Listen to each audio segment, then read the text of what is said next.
free education. You heard me? Doon sa debate. Sabi ko, no more irrigation fees for the farmer. A little bit tied up on this because it's not easy to work on something which you do not get in return.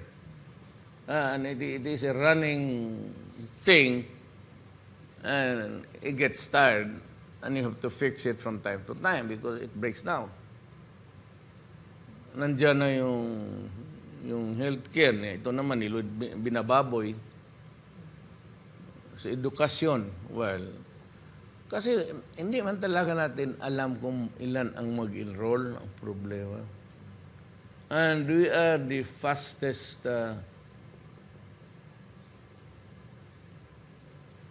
ang population.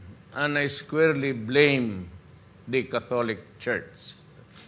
Sila lang pipigil ng mga yung birth, family planning.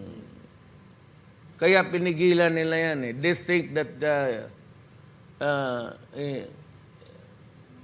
just spewing out human beings by the millions every year is a gift from God. And promoting,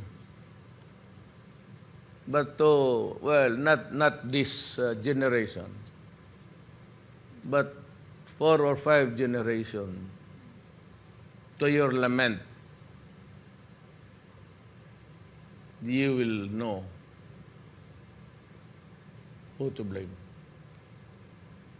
Ang presidente lang nag-ano niyan, ako pati si Ramos. Ramos, si Protestant. Ako, binibigyan ko talaga doon. Sa opisina, libre. Ang pati itong, sabi ko nga itong mga health officials, if you cannot follow the family planning law of the government, you better resign if you have the scruples to fight with. Yung ano na sa pare, then you go out. Or I'll assign you to an empty room. All of you there. Total, kung hindi ko matanggal, ganun ang style ko. I'm thinking of that. Ilagay ko kayo, you are not performing, you do not follow government policy, it gets into your religious beliefs, then step down. Leave the government because we have... We are now 110, I mean the second highest.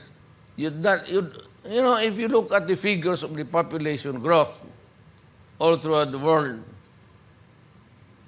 the Philippines is a baby machine. And you are forced to even believe that wala na ginawa ang Pilipino kung hindi mag-wrap up.